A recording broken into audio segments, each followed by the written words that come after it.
ఇవే ఇవే జీవన తరంగాలు, ఇవే ఇవే జీవన తరంగాలు, జీవన తరంగాలు.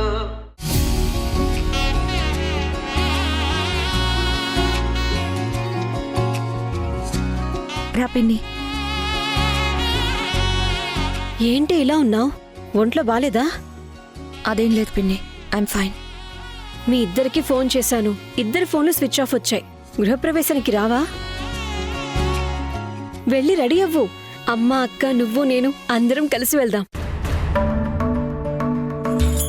ఏం తాగుతారు పిన్ని? కాఫీ? ఇప్పుడేం వద్దులే, నువ్వు వెళ్ళి రెడీ అవ్వు. అమ్మ, అక్క వెళ్ళిపోయారా? లేదు, ఎవరూ వెళ్ళలేదు. ఏమైంది? ఎందుకు? చెప్పినా వేస్ట్, వదిలేయండి పిన్ని. చెప్పు, ఏం జరిగిందో చెప్తేనే కదా తెలిసేది. ఆల్రెడీ 8:30 అయింది, ఇంకా రూమ్లో నుంచి ఎవరూ బయటికి రాలేదు. Very scared. అక్కడేమో గృహప్రవేశం, ఇక్కడ వీళ్ళని చూస్తేనేమో ఇలా. ఎలా హ్యాండిల్ చేయాలో తెలియక వచ్చి హాల్లో కూర్చున్నాను. వాళ్ళే లేచి వస్తారులే అని. థ్యాంక్స్ పిన్ని, మీరు వచ్చినందుకు. I'm relieved. సరే, కాఫీ తాగుతావా?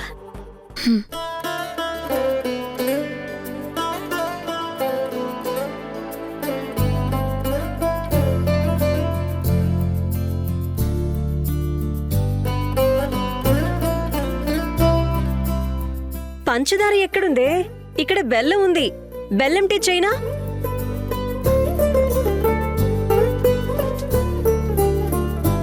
ఇదిగో పంచదార.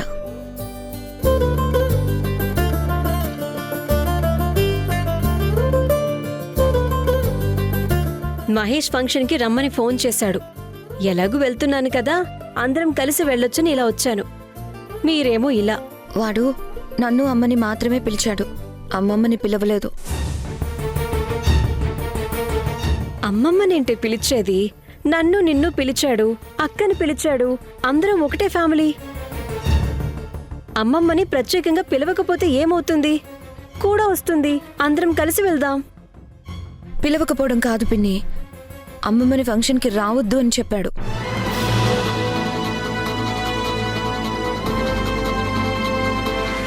ఎందుకంట? అమ్మమ్మ వంట మనిషి, అమ్మమ్మ దగ్గర వంట కంపు కొడుతుందట. ఫంక్షన్కి పెద్ద పెద్ద వాళ్ళు వస్తారట. వాళ్ళ మధ్యలో అమ్మమ్మ పాత ముతక చీర కట్టుకుని కనిపిస్తే వాడికి చిన్నతనం అవుతుందట. ఇక చాలు, ఆపు.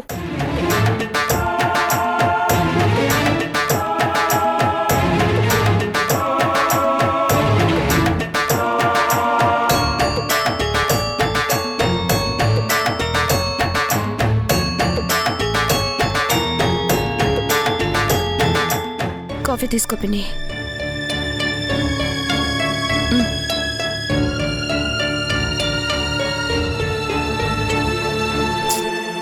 అమ్మమ్మ ఇంకా నిద్ర లేచారో లేదో. ఇంత జరిగాక రాత్రి నిద్ర పట్టుండదు. ఎర్లీ మార్నింగే లేచిపోయి ఉంటారు.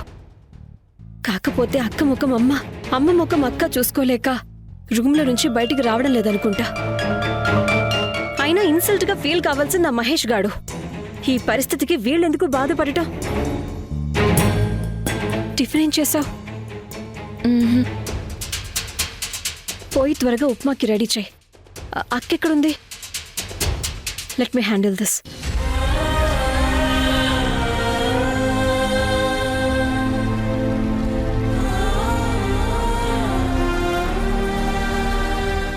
నాకీ సంగతి తెలీదక్కా.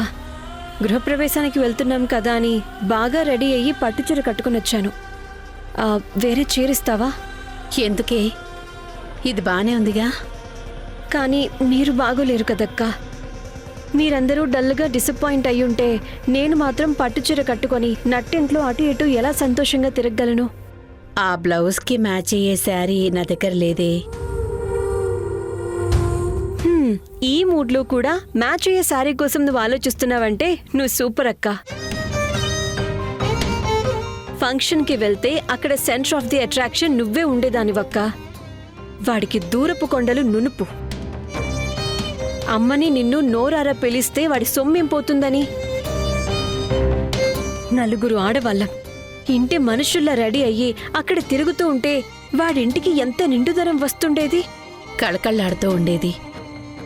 కానీ వాడికి ఇవన్నీ తెలిస్తేనే కదా. సరే కానీ నాకు బ్లౌజ్తో మ్యాచ్ అయ్యే శారీస్ ఇంపార్టెంట్ కాదు, చీర చేంజ్ చేయాలి అంతే. అమ్మ లేచిందా?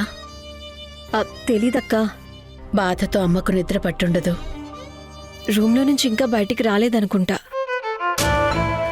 ఇంతకీ కీర్తి ఎక్కడా? నేనొచ్చేసరికి డల్గా కూర్చునుంది.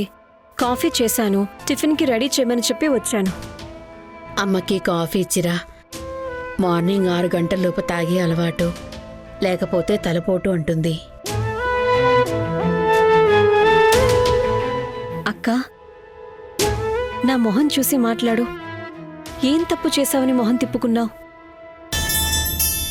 నా కొడుకు నన్ను తలెత్తుకోకుండా చేశాడు. పెంచి ఇంత చేసిన వాళ్ళని వద్దని చెప్పడానికి మనసెలా వచ్చింది వాడికి? అలా చెప్పినందుకు వాడు సిగ్గుపడాలి. ఎంతైనా నా కొడుకు కదా. నీ కొడుకే, కానీ నువ్వు కాదు కదా అలా మాట్లాడింది. పిల్లల్ని కంటాం కానీ వాళ్ళ పిలుపుల్ని కనలేం కదా.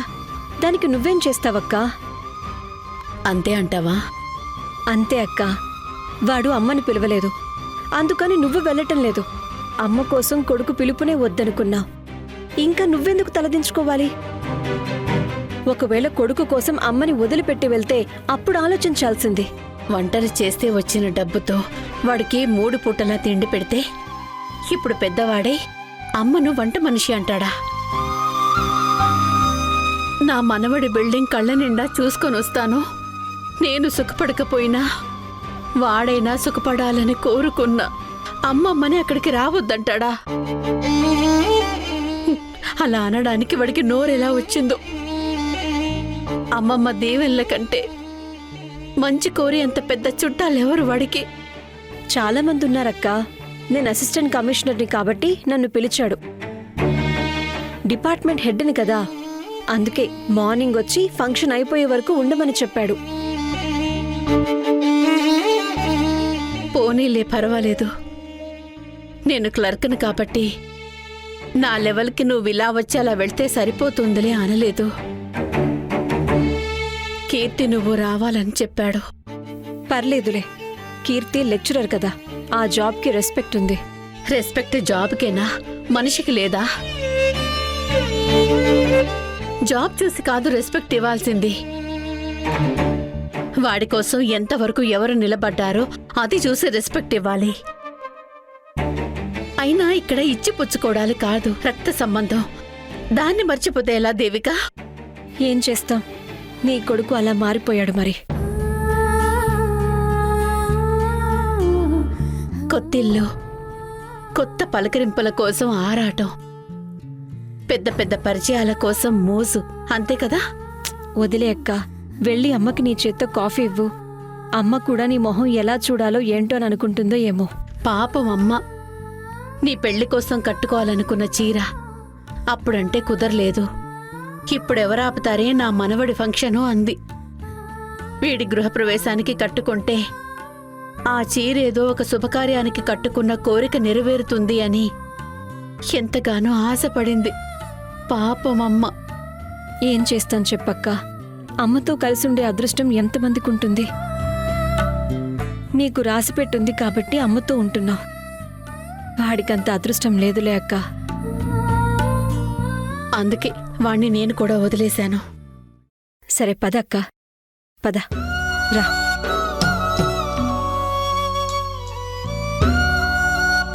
కీర్తి, అక్కకి కాఫీ ఇవ్వు.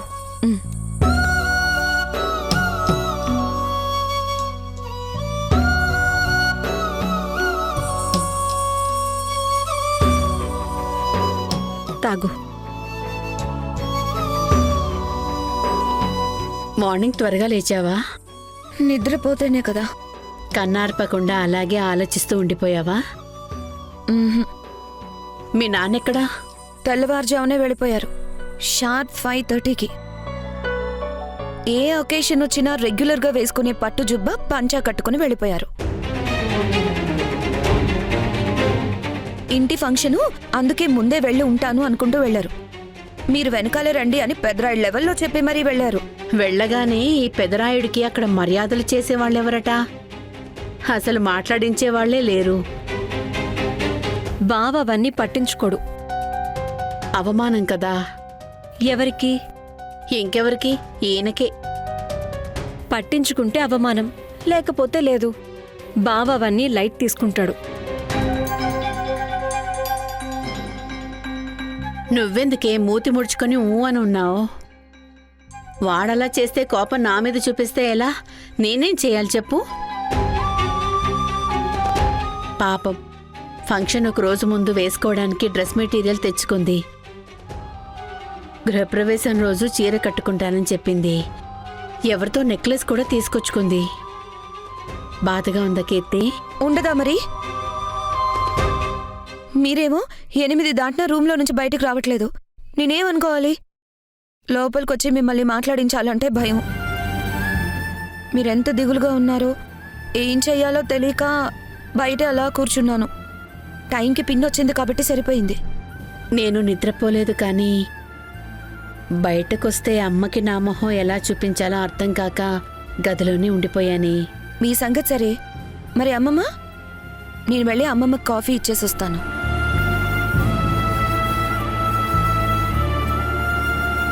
అక్కడ ఫంక్షన్ మొదలై ఉంటుంది. ఇక్కడ మనకి ఈ టెన్షన్. పిలిస్తే ఒక తలనొప్పి, పిలవకుంటే ఇంకొక బాధ. వాడమ్మని పిలవలేదు అంటే మర్చిపోయాడనుకోవచ్చు, కానీ రావద్దన్నాడు. అమ్మని వద్దన్నప్పుడు నేనెందుకు వెళ్తాను? మనుషుల్ని చిన్నచూపు చూసే మానవత్వం లేని చోటుకు నేను వెళ్ళను. పైపై మెరుగులకు మురిసే వాడి ఇంటి గడప నేను తొక్కను. సరే, అక్కడందరూ అడుగుతూనే ఉంటారు, కొడుకు ఇల్లు కట్టి గృహప్రవేశం చేస్తే తల్లి రాకపోవడం ఏంటని. నలుగురు నానా రకాలుగా అనుకుంటారు. వీడికి పిలిచేందుకు నోరు రాలేదన్న సంగతి వాళ్లకు తెలీదు. అక్కడికి వెళ్ళనందుకు నాకు చెడ్డ పేరు.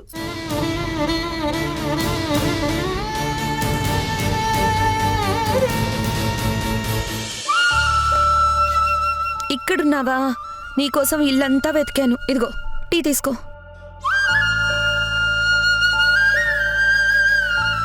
తెలుసుకో, వాడు మనకన్నా ఒక మెట్టు పైనున్నాడు. పెద్దిల్లు కట్టాడు, మనం ఒక మెట్టు కిందున్నాం.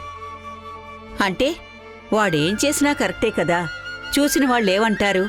కన్న తల్లే రాలేదంటే చూడు, పిలిచినా రాలేదంట, ఆమెసలు తల్లేనా అంటారు. వాడు సరిగ్గా పిలవకపోతే ఎలా వెళ్తాం అమ్మమ్మ?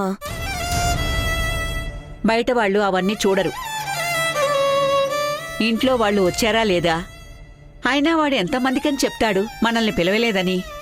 ఫంక్షన్కి ఇన్వైట్ చేయాలంటే కార్డు ప్రింట్ చేయించినట్టే ఫంక్షన్కి మనల్ని పిలవలేదు అని మనం ఫ్లెక్సీ చేయించి వాడింటికి వెళ్లే వీధిలో పెడదాం. అప్పుడు గాని మన కుటుంబ వ్యవహారం అంతా వీధికెక్కుతుంది.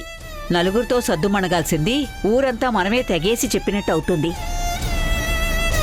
వాడు పిలిస్తే ఇలాంటి అక్కరికి రాని ఆలోచనలు వస్తుండేవేనా? అవునమ్మమ్మా, అందరినీ పిలిచుంటే ఈ తలనొప్పి ఉండేది కాదు కదా. ఇంతకీ ధరణి ఎక్కడా? వంటింట్లో ఉంది. దేవిక పిన్నొచ్చింది. అదెందుకొచ్చింది? గృహప్రవేశానికి వెళ్ళాలని బాగా రెడీ అయ్యి పట్టుచీర కట్టుకుని మరీ వచ్చింది. కానీ ఇన్విటేషన్లో ఇంట్లో వాళ్ళకి షరతులు వర్తిస్తాయని ఉందని చెప్పాను. పాపం, పిన్ని ఉత్సాహం అంతా తుస్సుమంది. ఇప్పుడు వంటింట్లో ఉప్మాని ఉఫ్ఫు ఉఫ్ఫుమంటూ వండుతుంది. వంటల ప్రోగ్రాం యాంకర్లు కూడా అలా రెడీ కారు. పిన్ని పట్టుచీర కట్టుకుని కిచెన్లో వండుతూ ఉంటే నా సామిరంగా. పదవే, అక్కడికి వెళ్ళి చూద్దాం. పద.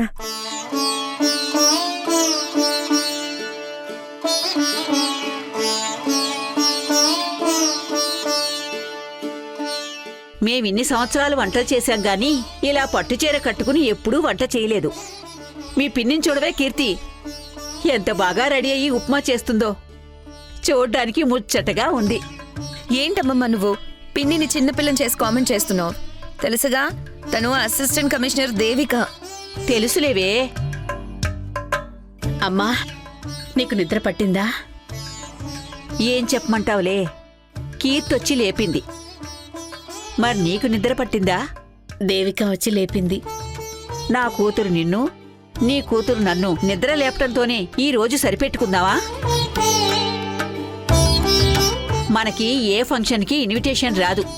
సరే ఒకటొచ్చింది అనుకుంటే వాడేమో అందర్నీ పిలవలేదు. దానికి అలకలు పట్టుదలలు ఎందుకు? వెళ్ళాలనుకుంటే వెళ్ళిరా, పర్లేదు. నా కూతురు పట్టుచీర కట్టుకుని రాకరాక ఇంటికొచ్చింది, ఉప్మా చేయడానికి అన్నట్టు ఉంటుంది. మరి మీకెవ్వరికీ నిద్ర లేకపోతే నేనేం చేయను? నేనే చేస్తున్నాను. ఇంతకీ నిద్రపోయావా లేదా? నిద్ర లేదు. ఉదయాన్నే బయటికి రాలేకపోయాను. ధరణికి కనిపిస్తే ఒకసారి మహేష్ ఇంటి వరకు వెళ్ళి కనిపించొస్తాను అని నాకు చెబితే నేను వెళ్ళొద్దని అనను. కానీ నన్ను పిలవకుండానే తను వెళ్ళిపోయిందని మనసుకి చాలా బాధ వేసింది. అందుకే రూంలో నుంచి రాలేదు. అమ్మ అలా చేస్తుందా? వెళ్ళదు. వెళ్ళుంటే అనుకున్నాను. ఇప్పుడు వెళ్ళలేదు కదమ్మా. అది కూడా మనసుకు బాధే. నా కోసం ఎంతో ప్రేమగా పెంచుకున్న కొడుకు గృహప్రవేశానికి వెళ్ళలేకపోయాను అని నాకది ఇబ్బందిగానే ఉంటుంది.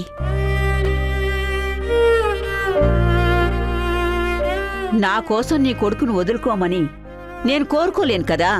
రెండూ బాధనే కదమ్మా.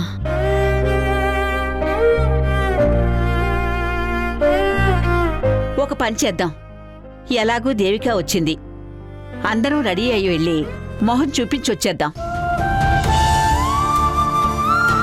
ఊరుకోమ్మా, పిలువని పేరంటానికి వెళ్ళినట్టవుతుంది. నిన్ను దేవికాని కీర్తిని పిలిచాడు, నన్ను మాత్రమే పిలవలేదంతే. పిలవలేదు కాదు, రావద్దు అన్నాడు.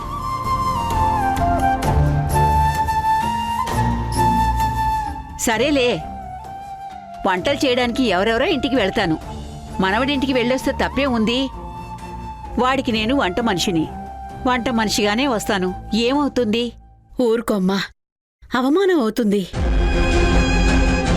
అలా అనుకుని ఇలా ఇక్కడే ఉంటే మనల్ని పిలవలేదని అవమానం. అక్కడికి వెళితే అవమానమే ఉండదు. చూసేవాళ్ల దృష్టిలో మనం ఇంటి వాళ్ళం. వాడు చిన్నచూపు చూసినా చుట్టాలు బంధువుల దృష్టిలో నేను అమ్మమ్మని కాకుండా పోతానా? నువ్వు అమ్మవి కాకుండా పోతావా? వాడు కాకుండా ఉండాలనే కదా మనల్ని ఏకాకుల్ని చేసి వద్దంది. చదువుకు స్థిరపట్టానికి అమ్మ అమ్మమ్మ కావాలి, ఇంటి సహాయానికి అమ్మ అమ్మమ్మ కావాలి. ఇప్పుడెందుకు? వాడు బాగా సెటిల్ అయ్యాడు. వాడికి మన అవసరం లేదు. వెళ్తే నిన్ను వంట మనిషిగా, నన్ను వంట మనిషి కూతురుగా చూస్తాడు. ఆ అవమానం దిగమింగుకొని ముఖం పైన లేని నవ్వులతో వాడి కొత్త ఇల్లుని కలకల్లాడించాలి.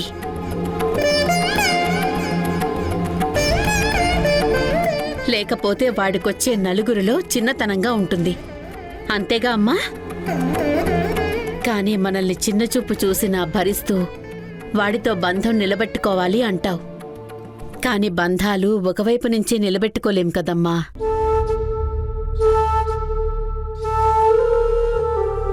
అమ్మా అమ్మమ్మకు ఎంత విలువనివ్వాలో వాడి కూడా తెలియాలి కదా. అక్క, నువ్వు చెప్పింది నిజమే. కానీ అమ్మ చెప్పింది కూడా ఒకసారి ఆలోచించు. అమ్మ వాడిపై ఆప్యాయత పెంచుకుంది కాబట్టి నా మనవడని వాడిపై జాలి చూపిస్తుంది. కాని వాడు ఇంటిపై ఆశలు పెంచుకున్నాడు. దానిపై తీసుకున్న అప్పు అడగొద్దంటే ముందు అప్పిచ్చిన వాళ్లకు ముఖం లేకుండా చేయాలి. అలా చేస్తే బంధం నిలబడదు.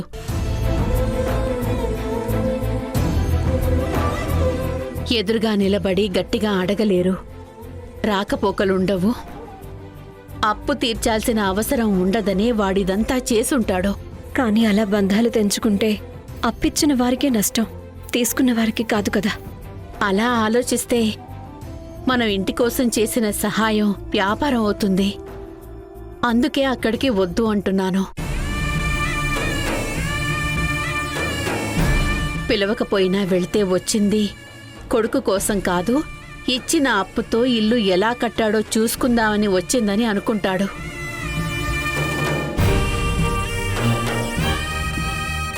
వాడు నన్ను చూస్తే మా అమ్మ నా మీద ప్రేమతో రాలేదు, అప్పు ఎగరగొడతానేమో అని వచ్చింది అనే అనుమానంతో పలకరించి ఆ పిలుపు వినాలని లేదు.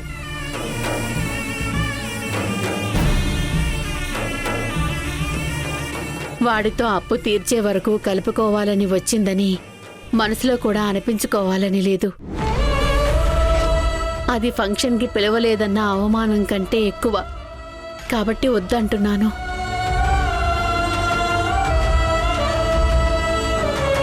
మహేష్ ఇంటి అప్పు తీర్చడంలో మీరు సపోర్ట్ చేయకపోతే ఇల్లు పోతుంది. ఎవరి కర్మ వాళ్లే అనుభవించాలి. నా కర్మ నేను అనుభవిస్తున్నాను. తలపైన ముళ్ళ కిరీటం, కింద గుళకరాళ్ల దారి, భుజాలపైన మెడపైన బరువు, వీటన్నింటినీ మోస్తూ గుట్ట ఎక్కుతున్న పరిస్థితి నాది. వదిలే.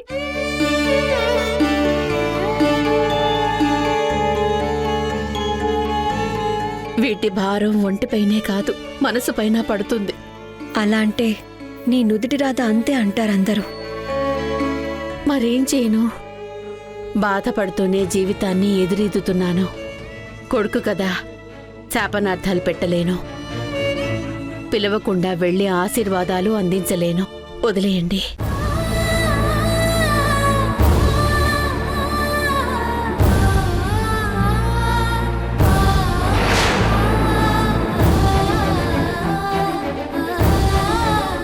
మీ కంపెనీ సంవత్సరం ట్రాన్సాక్షన్ ₹1,00,00,000. నీలకంఠానికి 6 కోట్ల అప్పు ఎలా ఇచ్చారు? ఇంటికి పిలిపించి బెదిరించడం చట్టరీత్యా నేరం అవుతుంది. You're right. కానీ ఒక్కసారి ఫినాన్స్ కంపెనీపై ఇన్కమ్ ట్యాక్స్ ఎంక్వైరీ స్టార్ట్ అయ్యిందంటే ఏమవుతుందో మీకు తెలీదా? మీరు ఏ ₹100తో సిటీలో అడుగు పెట్టారో మళ్ళీ అదే ₹100తో రోడ్డు మీద నిలబడాల్సి వస్తుంది.